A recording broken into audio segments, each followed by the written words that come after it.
AFLW. Who watches it? Me.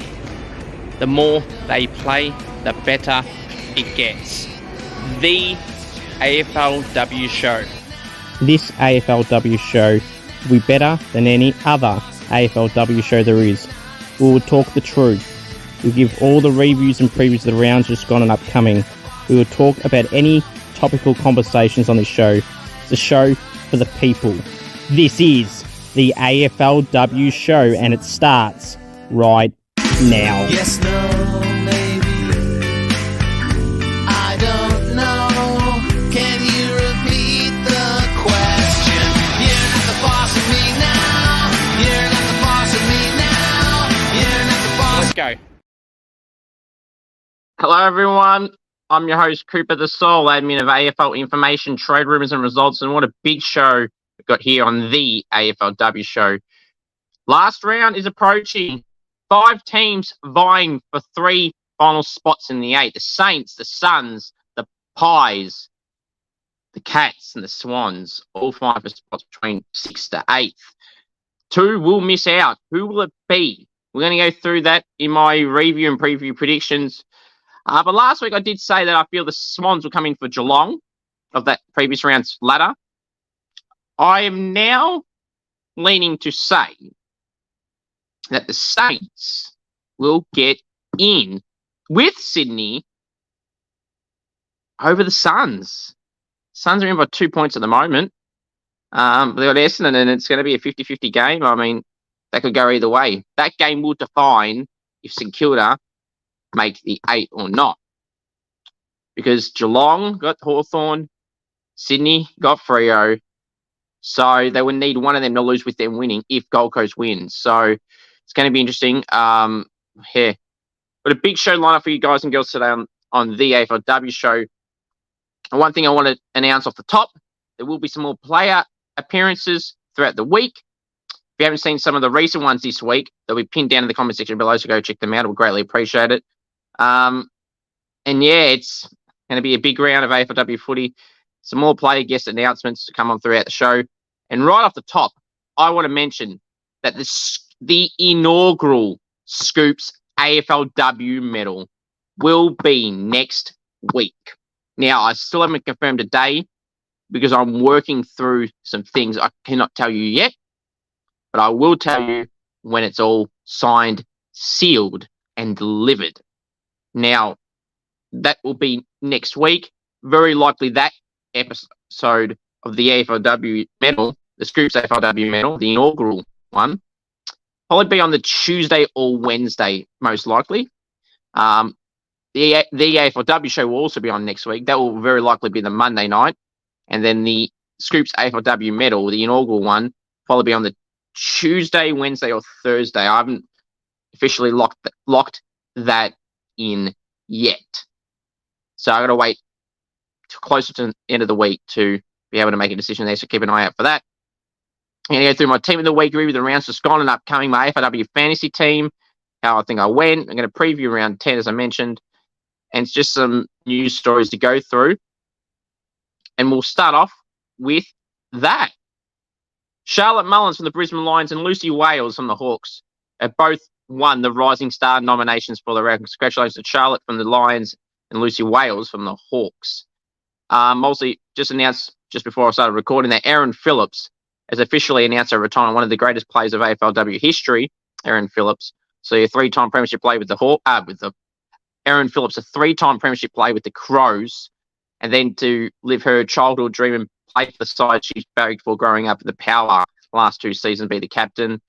Been a good player, has been a key pillar in terms of the competition, and she'll be missed. She's saying in her presser just before that she'll take some time to assess what she's going to do. She's going to go over to America for a little bit with her partner, and then assess things from there. She'll probably be in the media if we think about it, or into coaching in some role at the Power or Crows. And also, start off with this also. You want me on Cameo? Head to cameo.com/Cooper G. Want me to roast a friend, wish someone happy birthday, anything at all, cameo.com/Cooper G. They're always really fun to do. For you people, so if you want a personalized video message, that's what you do. Cameo.com/Cooper G. And please subscribe if you haven't already. I want to aim for 20 likes for this video. I want to keep subscribing. If you're watching this, please subscribe. Around 50% of you that are watching these videos aren't subscribed. So please button. It would go 3K. We'll do some prize giveaways. So just smash for all notifications. Goes back segment on today. And speaking of that, it's time. World famous segment. Scoops goes bang. You know what really is annoying me lately also is the tribunal call. It's always the case in the men's, and the women's it's starting to be a trend as well. Brittany for the Bulldogs, she got a 3-week suspension and it was overturned at the tribunal. Like, it's not her individually, nothing to do with that, not whether I think it's a week, 3 weeks or not. But how can someone in one set of panel give a player 3 weeks and then when you go to the tribunal get nothing? How can you go from 3 to 0? That just shows how bad the thinking is at the tribunal and or the MRO person for the women's that does the findings. That's not the only example this year. There's been another one. I just can't remember when it was. There was another player that got 3 weeks and then was cleared for 0. Like, I don't know what you expect. Inconsistencies. It's just really frustrating. It just, how can you get given 3, then get off?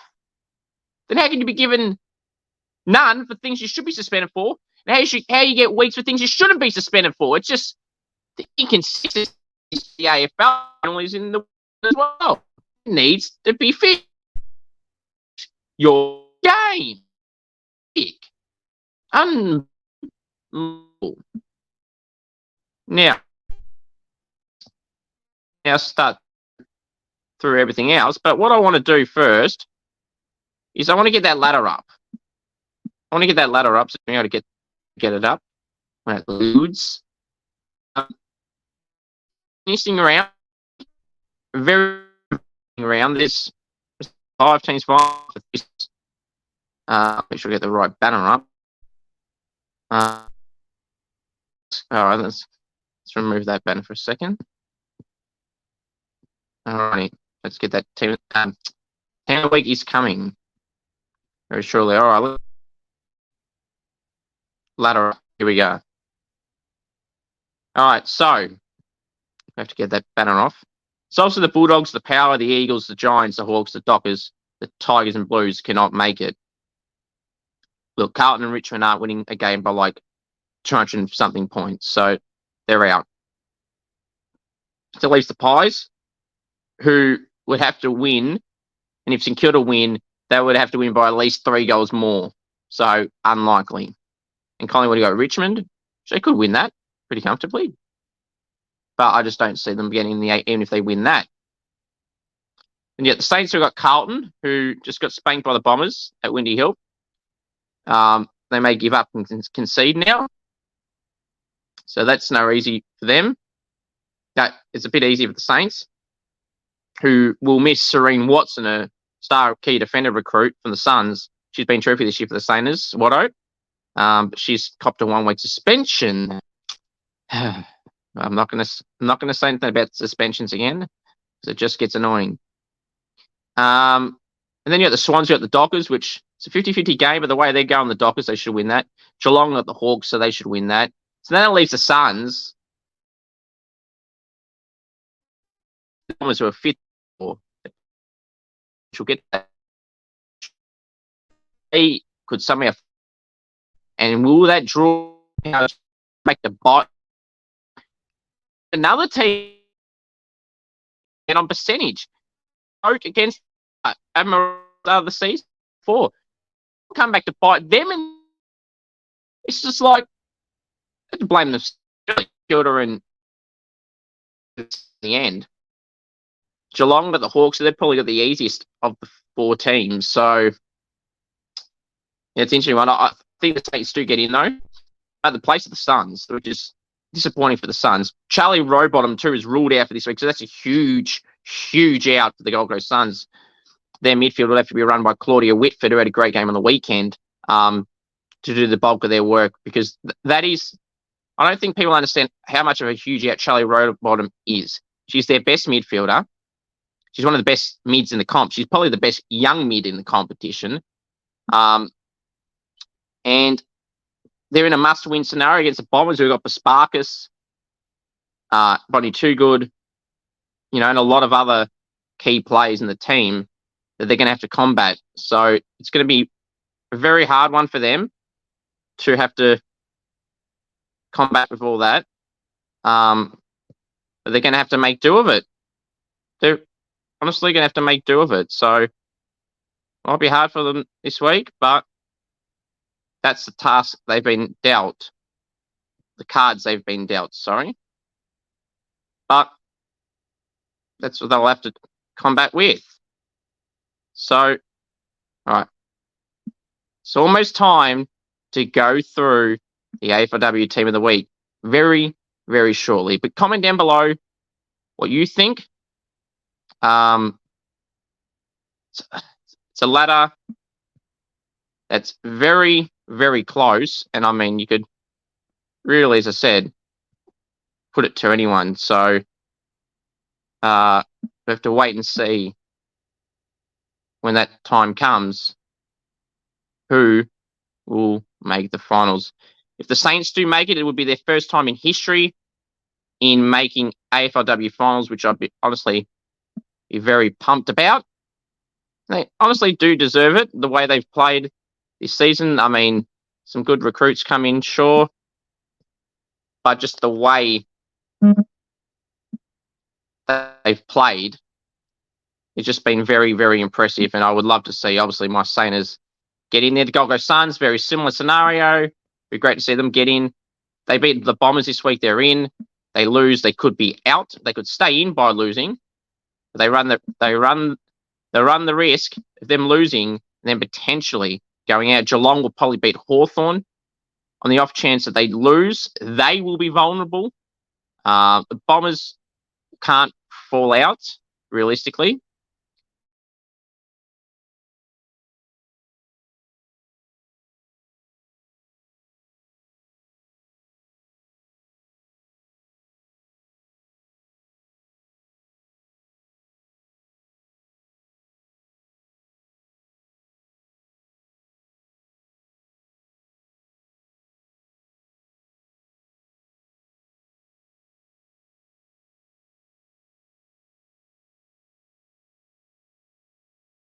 Sorry about that, everyone. What's happening here? Don't know what's happening here. I got my... Okay, that's better. I had double screen for a second there. The screen decided to refresh on me, so I apologies for that. All right, it's time to go through for the round 9 Scoops AFLW Team of the Week. Alrighty, let's fire away with that. All right. So from the back line,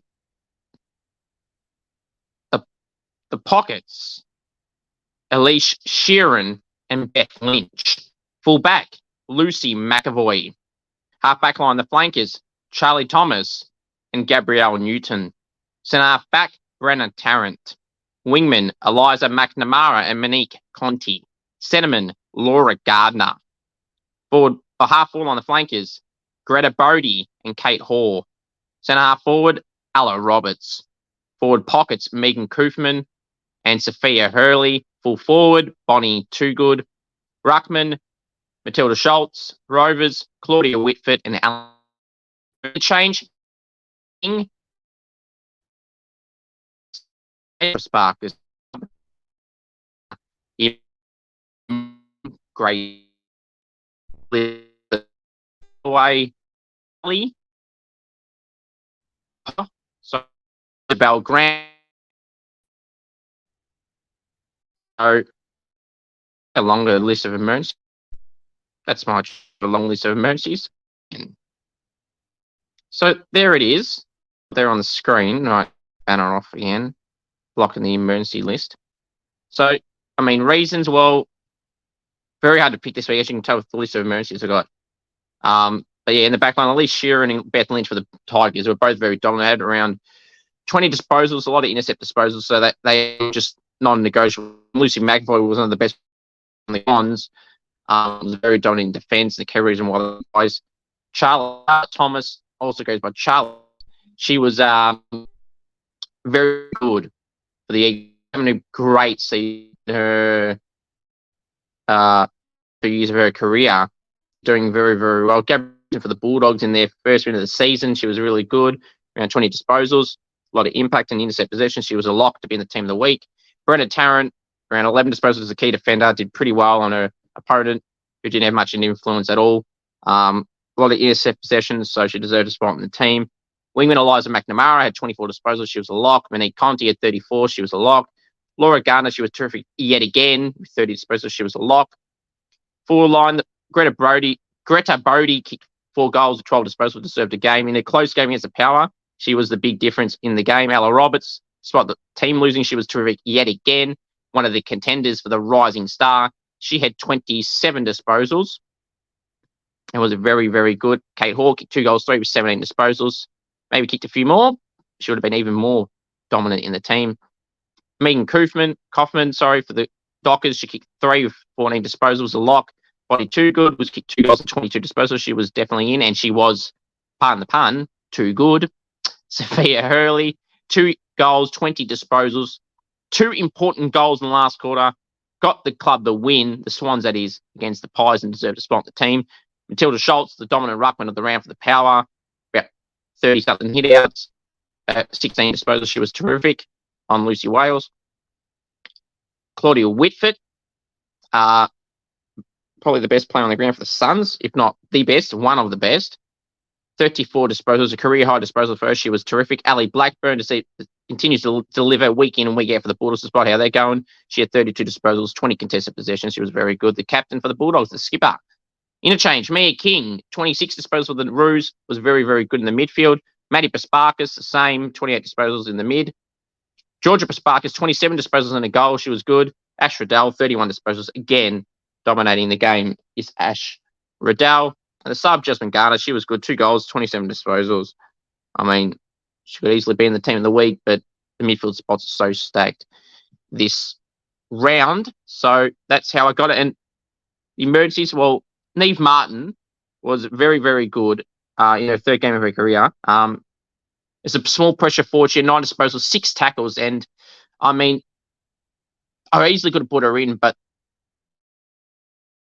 was Sophia Hurley's performance in the last quarter for the Swans, and Megan Kaufman kicking 3 and 14. Otherwise, she was in the team, but she was very good.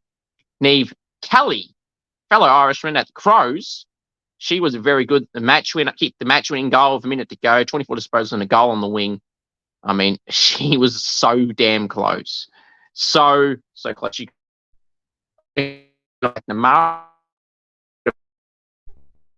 or at a Georgia Pasparkas, but I've gone with the other 2. So Kelly's missed out. Grace Egan, 28 disposals, was good for the Tigers. Alyssa Journer for the Suns. She was originally in my team. She had 29 disposals in the midfield. She did terrific, but had to fell out to victim to all the other star mids who had great performances as well. Ella Dalloway in the mid up the Giants. She had 16 disposals and about 10 tackles. I thought she was really good.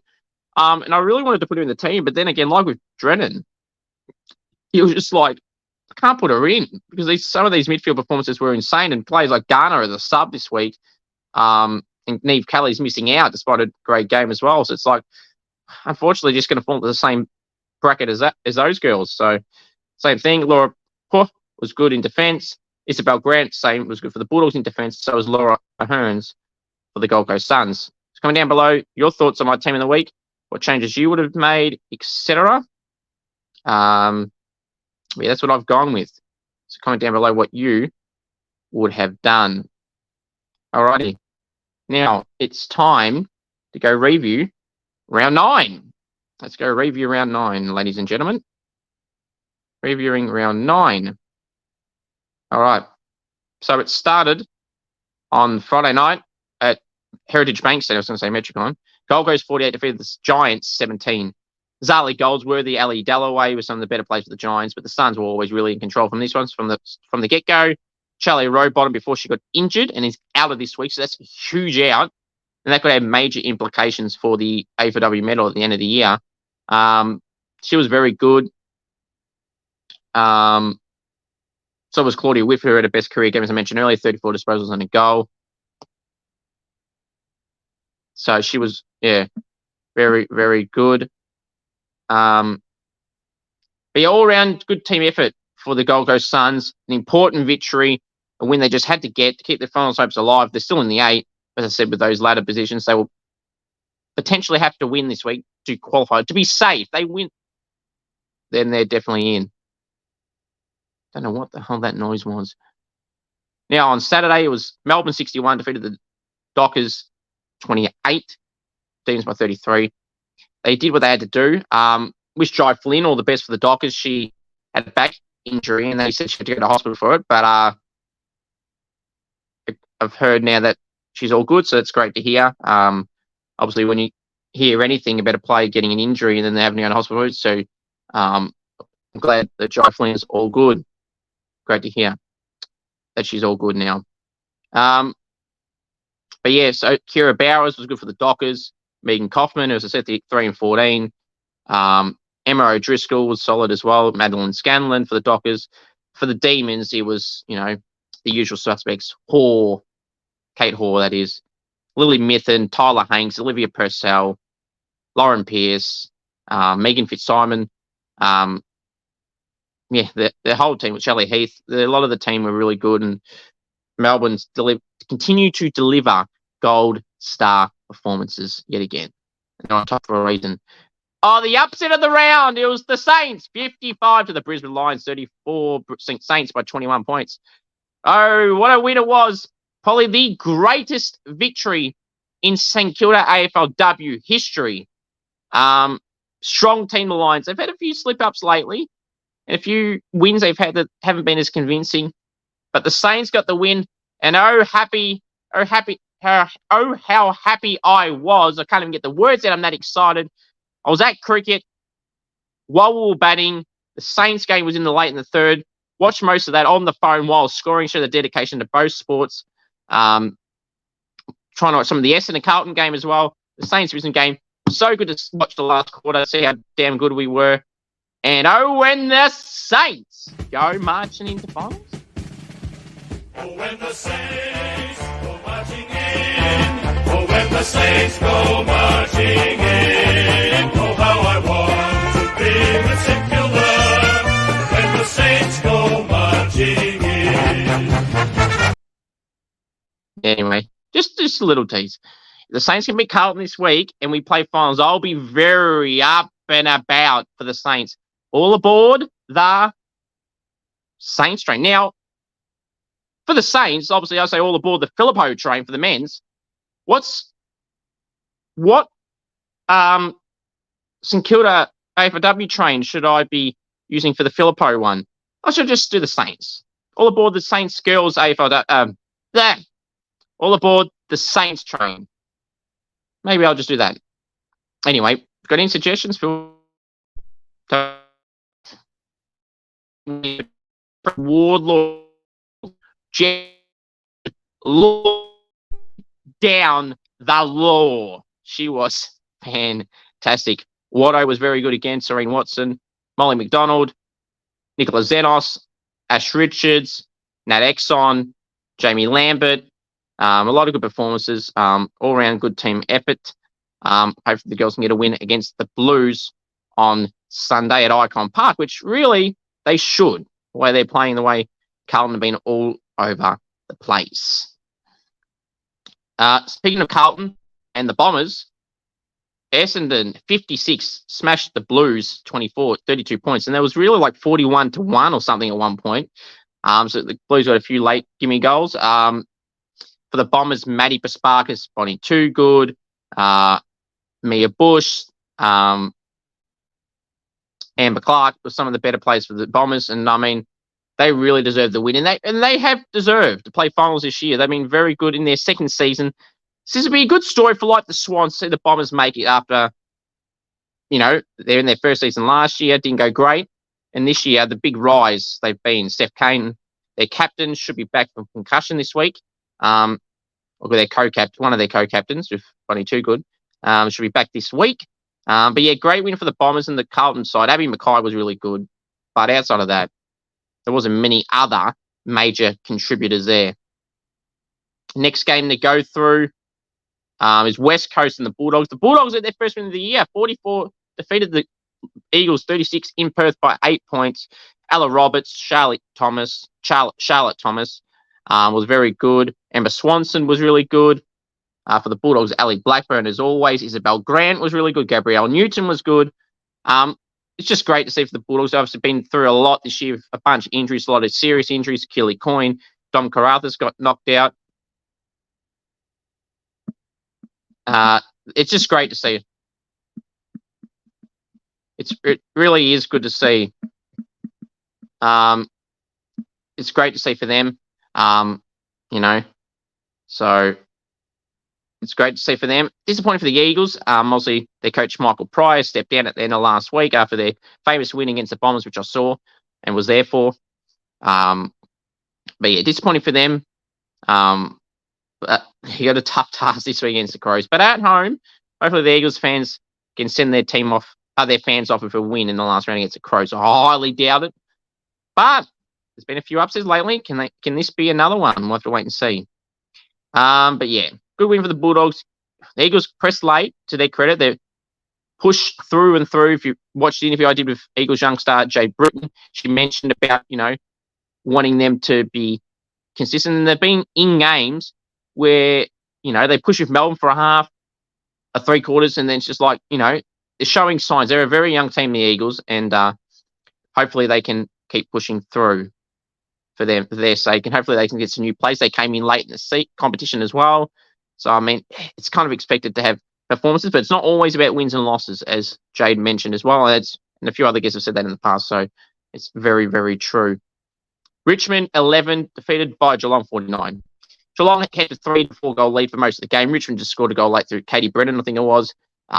Unacceptable performance. You had a lot on the line, and you just shit the bed.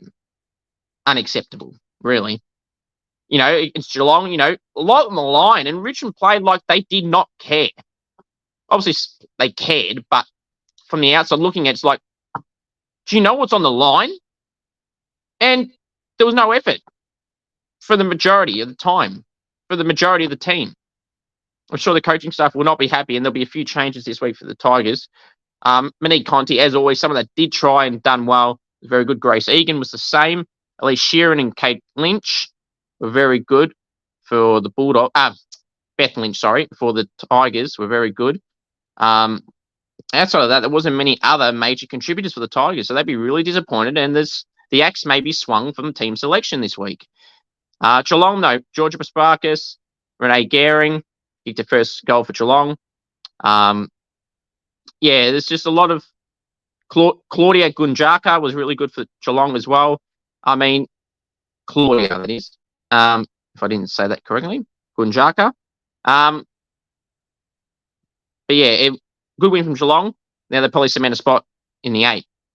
Especially if they beat Hawthorn this week. They definitely will, no matter the other results. Right, next game to go through was on the Sunday games. Sydney 58, Pies 39. Big game on the line for the Pies. They lost. They didn't shit the bed like Richmond did. They started bad, and they pulled it away and got closer. And then they were fun at one point, all these couple of points down, and they were really good. Sabrina Frederick was great in the ruck.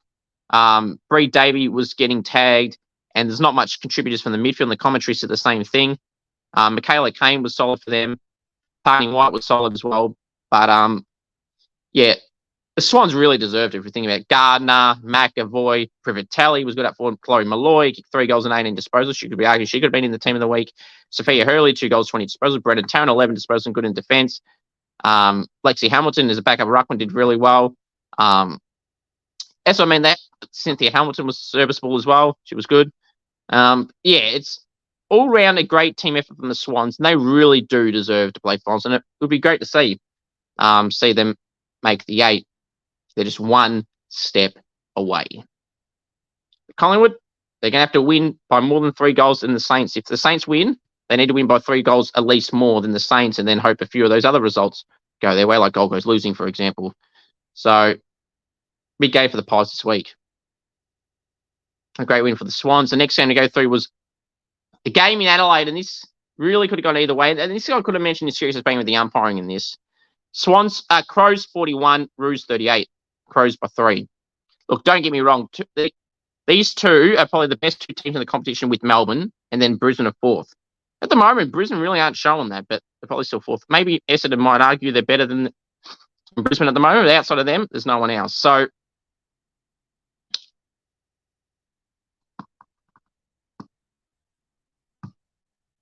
if I was a North fan, I'd be livid with the umpiring in this game. Danielle Ponta got a goal from a 50-metre penalty. She had the ball about 100 metres out from their goal.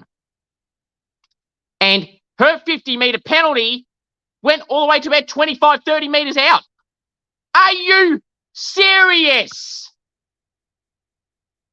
It's little things like this that cost teams the game. And that really cost North the game. Well, that's one thing that cost them the game. Number 2, that's one, and a huge one, of that. Then, at the end of the game, Talia Randall got her head taken off. No free. Like 30 seconds to go. And there's a few other key moments throughout that time that could have gone the Roos' way that didn't. How do the umpires get away with this? The AFL always defend these decisions. I've heard nothing about this, of course. The AFL never do it. Admit you made the mistake is one thing. They can't even do that. If I was a North fan, I'd be pissed off. Big time. Because not only have they been costed the game, they've been costed a home qualifying final. The Crows have now cemented it. I'd be very pissed off if I'm a North Melbourne fan. I've said this about 3 times, but I'm going to say it one more time. I would be very pissed off at the umpiring if I was a North Melbourne fan in that Adelaide game. North Melbourne were the better team on the day. Let's be real. Crows were good too, of course. Who deserved the win? The Crows did not, for me. I think it was the Roos. Garner, Riddell, Neve Martin were terrific. Mia King was good. A lot of good players for the Roos. Crows the same. Marinoff was good. Her efficiency wasn't really that great though. And Hatcher was really good. They had 32 disposals, but a lot of handballs. I think it was 23 handballs. The Allen sisters played all right. Neve Kelly was terrific, kicked the match winner, and she deserved that. If there's a player at the Crows that deserved that moment, it's her. She's had a really good season. 24 disposals on the wing, probably one of the best wingmen in the competition, if I'm being brutally honest. And that's actually a pure wingman too. She deserved the match winner. Great hands out to the cross. I think it was their first or second gamer that did that. I'm having a complete blank on the name. Was it Kieran Muller? I'm not sure exactly who it was. But yeah, it was a great goal. Set up play. That won them the game. And even then, as I said, North had a few chances and a few frees that could have gone their way, but it didn't. I'd be very... I wouldn't want to know what North Melbourne fans are thinking right now about that decision. I think it was a disgrace. A disgraceful decision. An absolute disgrace. Rubbish decision. Unacceptable. But they played, handball it out to Neve Kelly, kicked a great goal to win the game a minute ago. Well deserved for Neve Kelly. She deserved that moment. Final game out there was the Hawks and Port Adelaide. Hawthorn 40, Power 32. Frankston 8 points to the Hawks. Just good win. I mentioned Aaron Phillips retiring after this week against the Giants. I wish her all the best and congratulations on her career yet again. But I thought Abby Dowrick in their midfield was really good. Matilda Schultz was really good. Gemma Houghton was really good in the second half. Yaz Dersma was probably her best game of the season. Did really well. Yaz Dersma. But yeah, the Hawks, Greta Bodie kicked 4 goals, was terrific. 12 disposals. Emily Bates was good in her 75th game. But yeah, I mean, they got the job done. Talia Fellows was solid as well. Jazz Fleming had another serviceable game, another good game. But they got the win, and that's important for them heading into next year. They've got 3 wins on the trot now, so it's good for them. All right, it's now time to go through my AFLW fantasy score. Now, last round, I scored 13-15. This round, I scored 13-12. And in the ranking, I dropped about 53 spots to 7,311, which is pretty disappointing, if I'm being honest. I mean, I thought that I did really well. I mean, Charlie Rowbottom did go off injured, but a lot of people have Charlie Rowbottom. But so the 3 changes I actually made 3 changes. And then when Charlie Rowbottom was officially ruled out just before I recorded, I had to undo my trades. And so this is what I've done. Traded out Charlie Rowbottom, Dee Heslop as a defender on the field, as a cheap defender, and Emily Everest, who was about 500k. I brought in Neve Martin after a career best game in a 3-game career for the Roos. Neve Martin had 55 points. There's one more round to go. Brenna Tarrant, averaging around 50 at the moment. So I put her in. I wanted to get Charlotte Thomas, but she's too much now. And Jenna Bruton, I've gone for Charlie Rowbottom. You could say, screws, well, you could have got Mon Conti. And no, I couldn't actually. I couldn't get Maddie Paspark. Let me see, about like $400 or something. But I thought Jenna Bruton, they're playing the Bulldogs, who they'll probably smash. Now, I have got Garner and Riddell already in my team, but I'm expecting the Roos to dominate. They're a great bloody team. They'll bounce back and they'll be angry after that loss. So they're the changes I made. Been having my season. There's still got this final round of AFLW. I'm not sure there's a finals for AFLW Fantasy. But comment down below how you've gone this season with a round to go, where your ranking is, and how you think you'll finish off the season. All right, let's now go preview round 10.